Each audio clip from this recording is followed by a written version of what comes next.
How to add a new page on Canva. This is a step-by-step guide so you will be able to follow easily. Now this method works for both of the mobile version of Canva and the Windows version.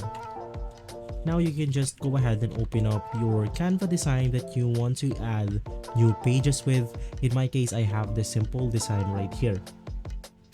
Now once inside your design, below that design you will be able to see the add page button. You can just go ahead and click on it, and as you can see, I have managed to add a new page on Canva. And the second method on how you can go ahead and do this is by clicking on this button right here, which is basically the same thing, add page, and it will add a new page on our design right here. So if this video has been helpful for you, please consider by liking and subscribing.